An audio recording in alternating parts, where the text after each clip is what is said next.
तुम्हें मेरा बोलना इतना बुरा लगता है ना, तो फिर जाकर प्राची से ही शादी क्यों नहीं कर लेते। रूही आरव से ये कड़वी कड़वी बातें बोलकर उसके कमरे से चली जाती है। बाहर खड़ी प्राची उनकी सारी बातें सुन लेती है।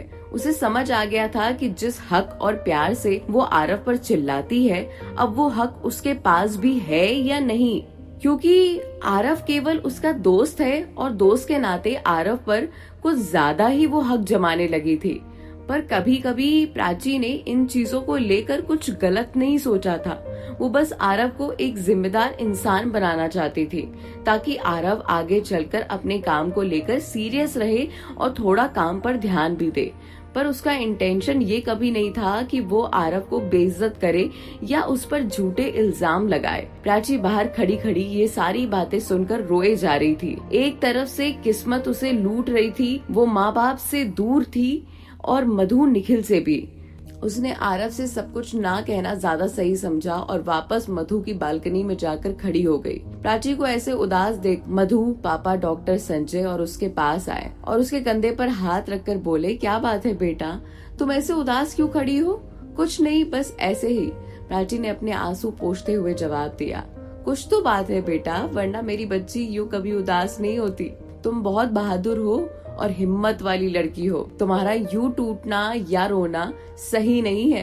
कोई तो बात होगी, बताओ ना, क्या बात है, मुझसे कहो। मैं जाकर तुम्हारे मम्मी पापा से बात करूंगा, मैं भाई साहब को समझा लूंगा। नहीं अंकल, ऐसी कोई बात नहीं है, सब ठीक है। बस मम्मी पापा की याद आ रही थी, इसीलिए आंखों में आंसू छलकने लगे। ठीक है बेटा, तुम नहीं बताना चाहती तो मत बताओ, पर एक बात याद रखना, जब भी परिस्थितियां गंभीर हो तो उसके सामने कभी भी घुटने मत टेकना, क्योंकि अगर एक बार तुम झुक गई तो वो तुम्हें बार बार झुकाने की साजिश रचने लगेंगी। जी अंकल, प्राची ने जवाब दिया। इधर दूसरी ओर अमन प्राची की कॉल ना अटेंड करने की वजह से आज बहुत उदास था। उसका मन बहुत विचलित था। उसे भी शायद अब यही लग रहा था कि प्राची उसे सच में प्यार नहीं करती, इसीलिए उसका इस जिंदगी में आगे बढ़ जाना शायद बहुत सही रहेगा। और यही सोचते हुए उसने अपनी दादी के पास जाता है।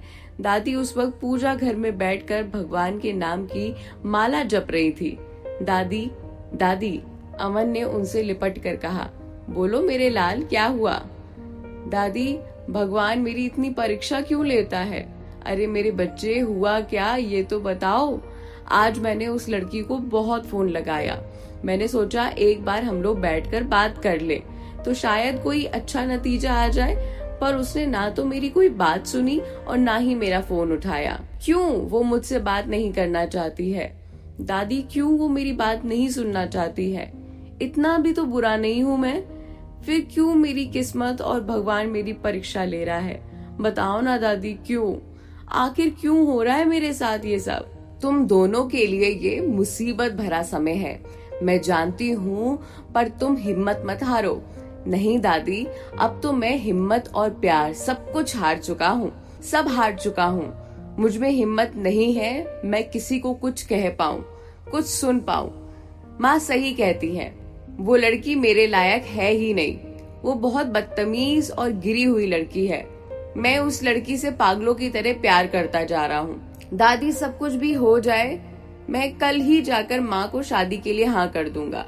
अमन ने एक ही सांस में ये सारी बातें रोते रोते कही। बेटा, एक बार फिर सोच ले, तू अपनी जिंदगी का बहुत बड़ा फैसला लेने जा रहा है।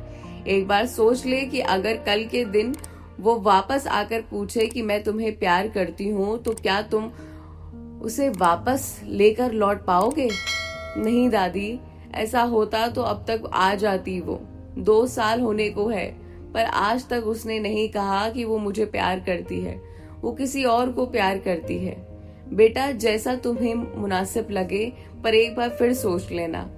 दादी की बात सुनकर अमन अपने कमरे में जाकर सोने की तैयारी करने लगा, क्योंकि उस वक्त रात के 11 बज रहे थे।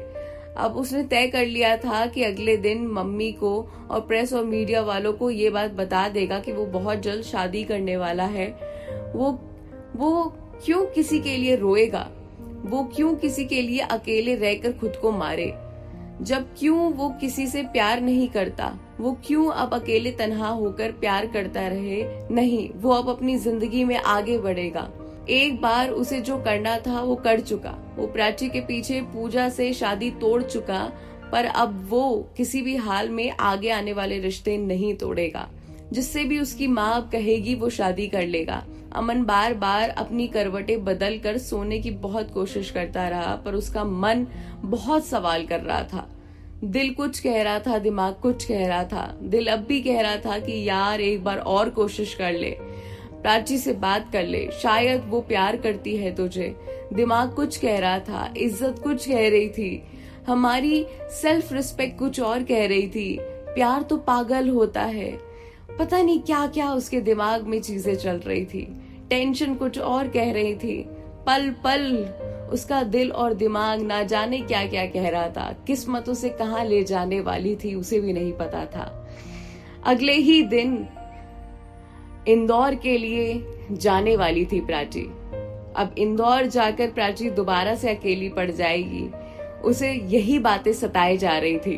अब आगे क्या होता है, क्योंकि आगे कहानी में और भी ज्यादा ट्विस्ट इंतजार कर रहे हैं। क्या प्राची खुद को जाने से रोक पाएगी?